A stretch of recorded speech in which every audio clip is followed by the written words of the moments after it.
মানে না কেউ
তুমি তো জানো পাঞ্চালি, দু ফোঁটা নয়ন জলে কেউ যদি আমাকে হা গোবিন্দ গোবিন্দ বলে একবার ডাকে, আমি যে আর থাকতে পারি না, আমি যে আর থাকতে পারি না। এখন পাঞ্চালি, তুমি আমাকে ডেকেছো ভালো হয়েছে। এখন আমার না বড়ই ক্ষুধা পেয়েছে। আমাকে কিছু খেতে দেবে পাঞ্চালি? দাও না আমাকে কিছু খেতে। দ্রৌপদী মনে মনে চিন্তা করছে যে দুর্বাসা মুনি এসেছেন 10,000 শিষ্য নিয়ে, সেবা দিতে পারছি না বলে আমি ভগবানকে স্মরণ করলাম, আর ভগবান আমার কাছে সে সেবা চাইছে। এ তোমার কেমন লীলা প্রভু? কি হলো এখনো কেন দাঁড়িয়ে রইলে? যাও, আমার না বড়ই ক্ষুধা পেয়েছে, আমি আর সহ্য করতে পারছি না। যাও, আমাকে কিছু খেতে দাও। দ্রৌপদী বলছে, প্রভু কি খেতে দেবো?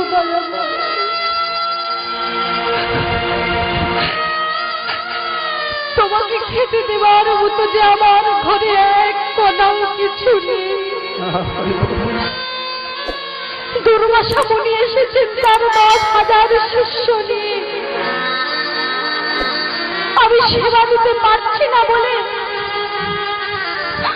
আমি তোমাকে স্মরণ করলাম, আর তুমি আমার কাছে সে সেবা চাইছ। আরে বাবা, কেন সূর্যদেব যে তোমাদের স্বর্ণপাত্র দিয়েছিল, সেই পাত্রের কাছে তো কিছু চাইলেই পাওয়া যাবে, কিন্তু প্রভু আমার সেবা করবার পর ওই পাত্রের কাছে 1000 বার কিছু চাইলে যে আর পাওয়া যাবে না। আরে বাবা, যা আছে তাই দাও না। আমার যে বড়ই ক্ষুধা পেয়েছে, আমি আর সহ্য করতে পারছি না, দাও না পাত্রী, কিছু অন্তত খেতে দাও।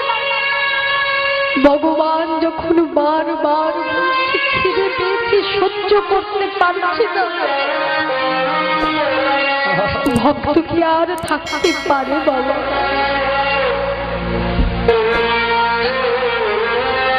ভগবান যখন এইবার বারবার বলছে আমার ক্ষুধা পেয়েছি, ভক্ত কি থাকতে পারে? কাঁদতে কাঁদতে ছুটতে ছুটতে সেই স্বর্ণপাত্রে বলছে, দেখো দয়া,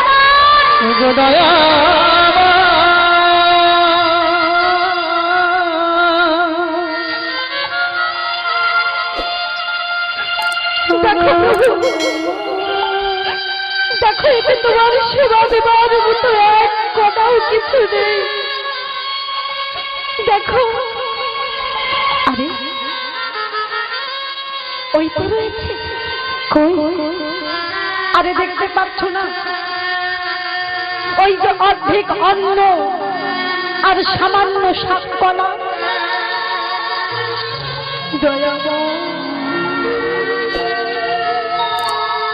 ওই অর্ধেক অন্ন আর শাককলা দিয়ে কি কারোর পেট ভরে?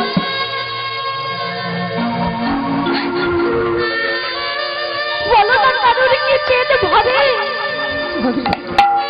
আরে বাবা, আমার বড়ই ক্ষুধা পেয়েছে, আমি আর সহ্য করতে পারছি না। ওই অর্ধেক অন্ন আর সামান্য শাককলাই তুমি আমার বদলে দাও।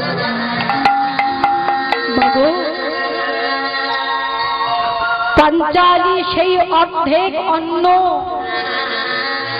আর সামান্য শাককলাটুকু নিয়ে গোবিন্দের বদনে দিচ্ছে,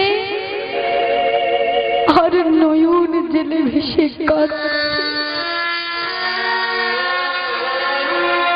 কাঁদছে আর বলছে, তুমি আর কত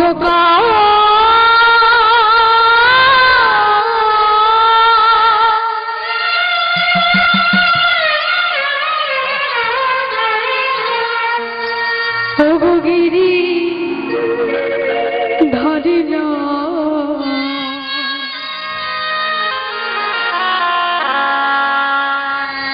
এমনি করে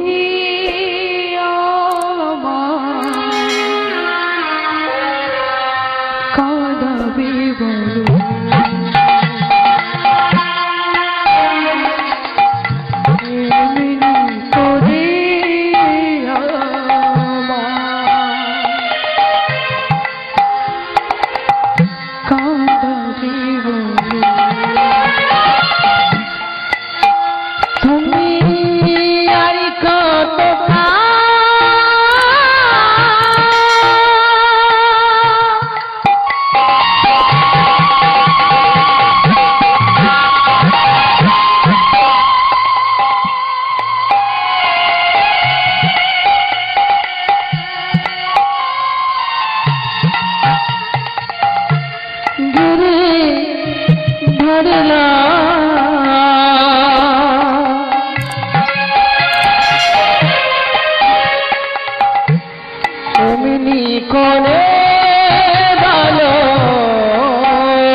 কত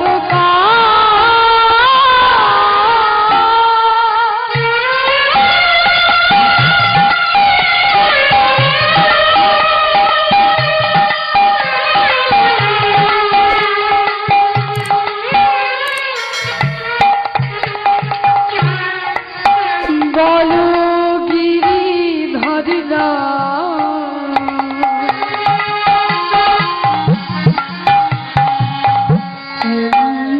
করে কাঁদাবি বলে দা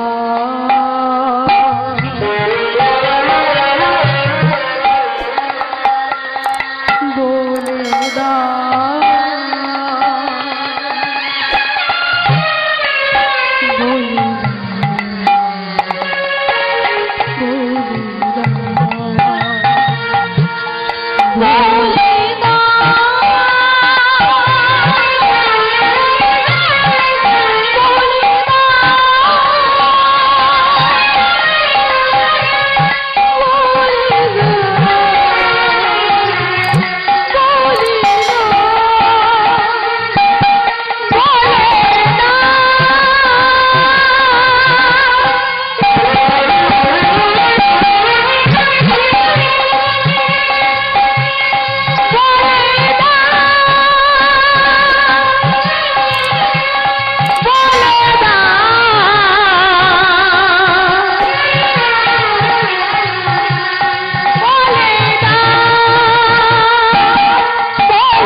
বাবা বলো বিনি করে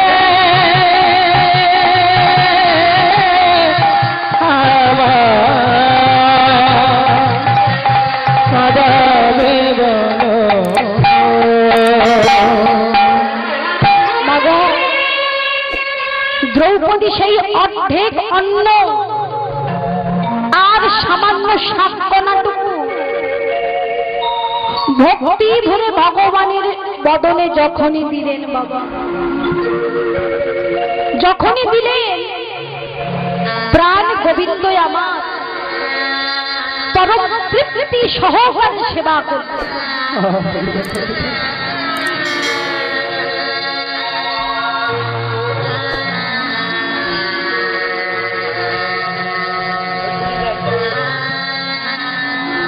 পিতাই গৌর শ্রী গুরু কৃষ্ণ প্রেমানন্দ হরি বল হরি বল হরি বল হরি বল হরি বল।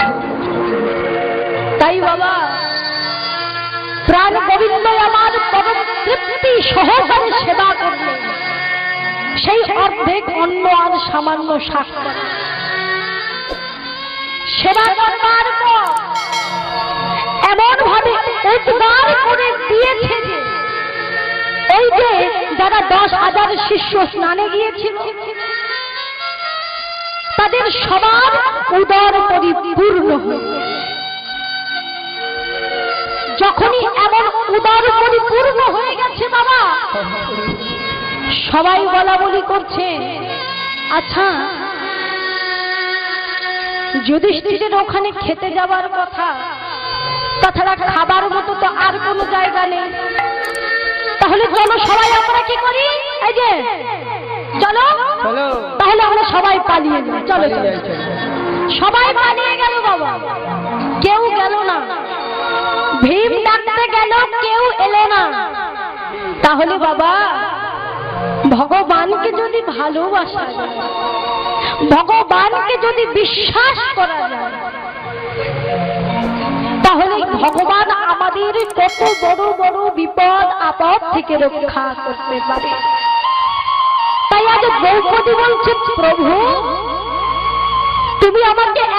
বিপদ থেকে রক্ষা করলে প্রভু।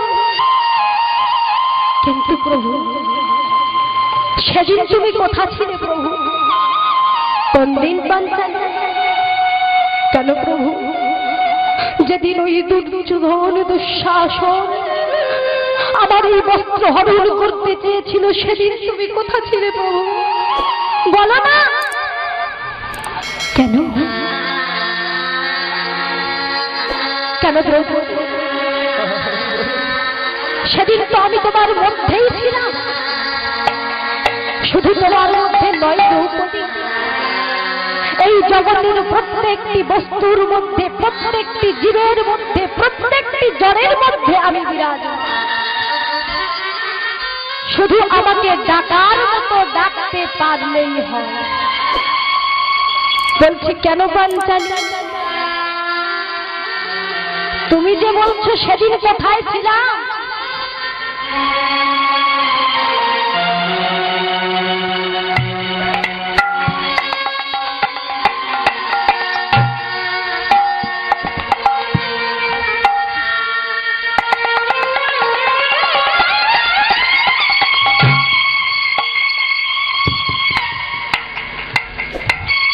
সেদিন বাবা ভগবান বলছে সেদিন তো আমি তোমার মধ্যেই ছিলাম। তাই তো আমি বলেছিলাম দ্রৌপদী তুমি যে আমার কাছে তোমার লজ্জা নিবারণের জন্য আমাকে কিছু চাইছো, কিন্তু কিছু দেয়া না থাকলে যে কিছু পাওয়া যায়। আর তাছাড়া সেদিন তো তুমি আমাকে প্রথমে ডাকোনি। যখন দুর্যোধন দুঃশাসন তোমার বস্ত্র হরণ করছিল, তখন সর্বপ্রথম তুমি ছুটে গেলে কার কাছে? যুধিষ্ঠিরের কাছে। গিয়ে বললে স্বামী আমাকে রক্ষা করো স্বামী। যুধিষ্ঠির যখন কোনো কথার উত্তর দিল না, তখন তুমি কাঁদতে কাঁদতে ছুটে গেলে ভীম, অর্জুন, নকুল সহদেবের কাছে। তারা যখন তোমার কোনো কথার উত্তর দিল না, তখন তুমি ছুটে গেলে পিতামহ ভীষ্মদেবের কাছে। দাদুকে গিয়ে বললে দাদু নারীদের এই লজ্জার হাত থেকে আমাকে রক্ষা করো দাদু। দুর্যোধনের দুঃশাসনের এই অত্যাচার ব্যভিচারের হাত থেকে আমাকে রক্ষা করো।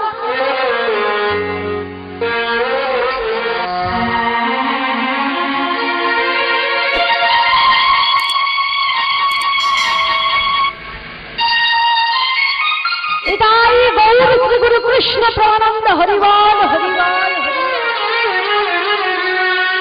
যখন কেউ কোনো কথার উত্তর দিল না, সর্বশেষে তুমি আমাকে স্মরণ করো। কিন্তু দ্রৌপদী তখন তো আমি তোমার মধ্যেই ছিলাম। তাই তোমাকে বলেছিলাম তোমার যদি কিছু দেয়া থাকে তাহলে তুমি আমার কাছে কিছু পাবে। কিছু দেয়া না থাকলে যে কিছু পাওয়া যায় না, কি তাই তো?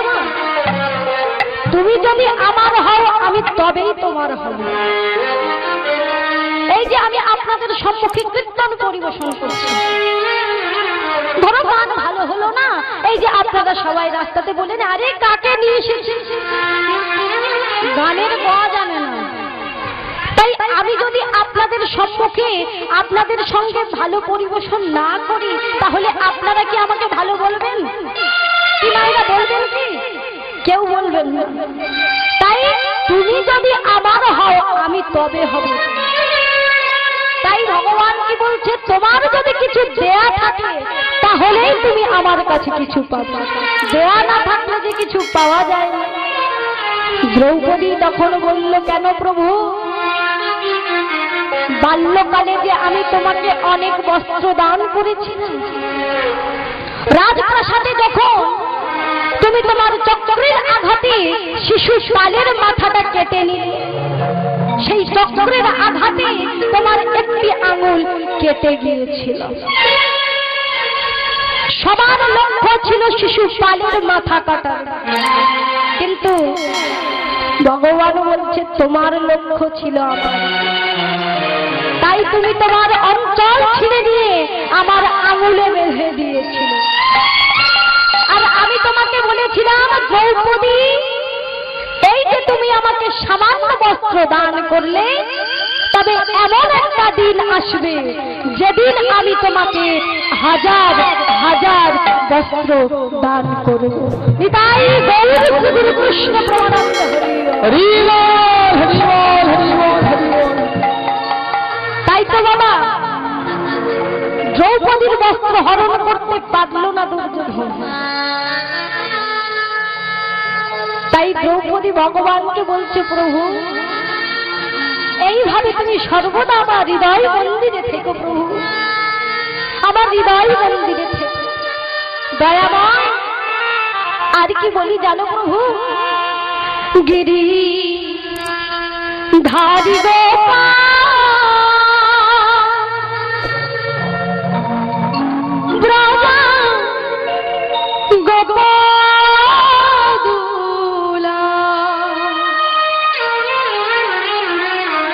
প্রভু অপরূপ লীলা তব তরুণতম, অপরূপ লীলা তব তরুণতম।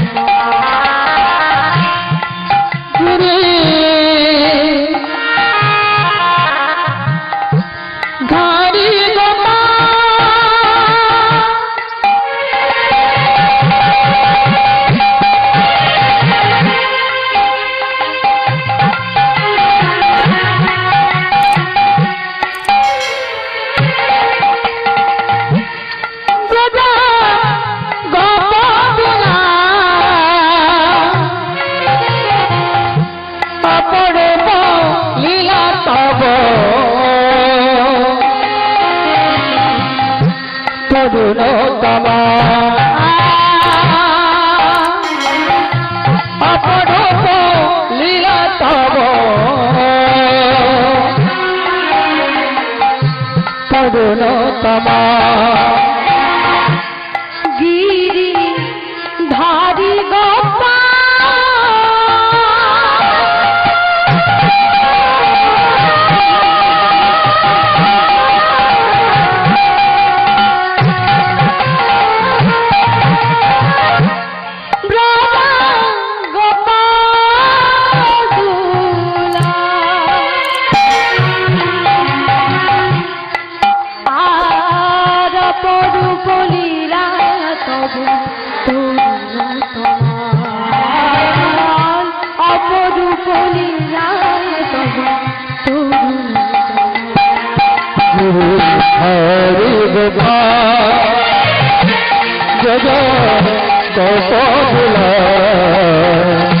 অপরূপ লীলা অপরূপ লীলা বিশাখা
সুরধারি দলে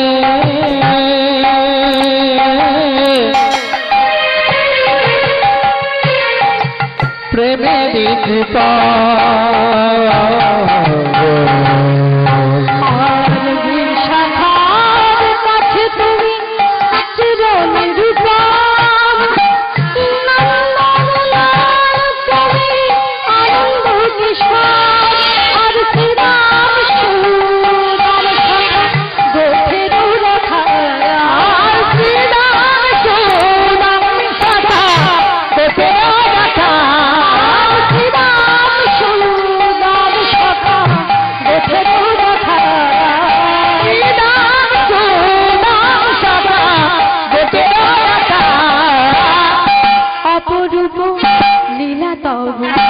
অপরূপ লীলা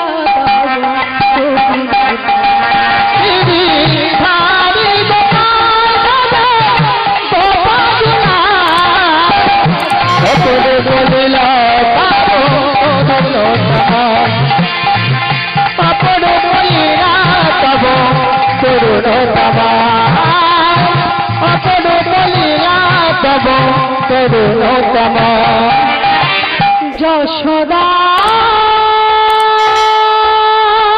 কাছে তুমি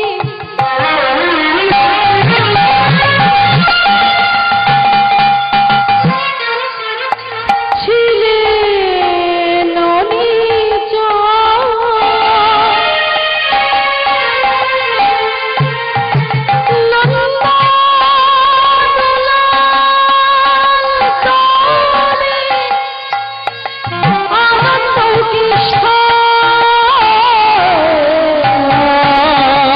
যশোদা নয়নে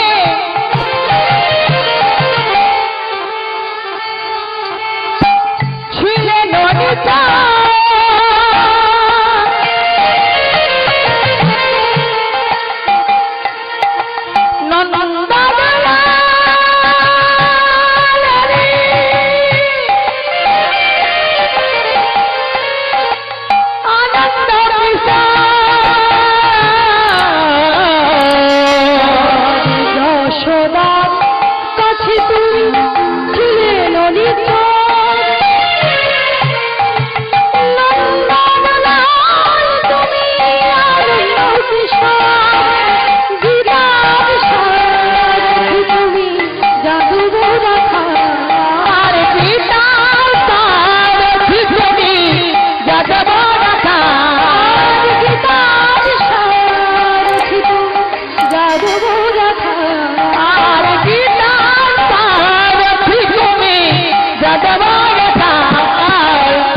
অপরূপ লীলা অপরূপ লীলা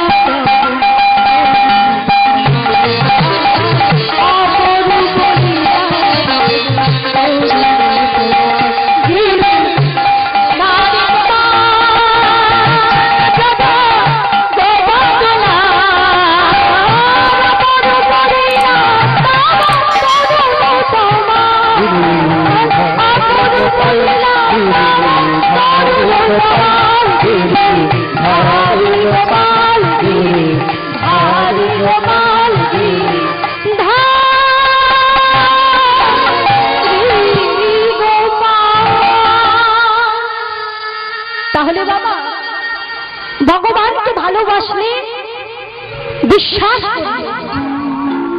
সুখে দুঃখে বিপদে আপদে সব সময় আমাদের পাশে পাশে থাকে। আর এদিকে গোবিন্দের সেই বাছুরি তার কথা না শুনে কচি ঘাস খেতে খেতে সেই কালীয় হ্রদে সে কালীয় নাগের মুখে পড়েছে। আর যখনই সেই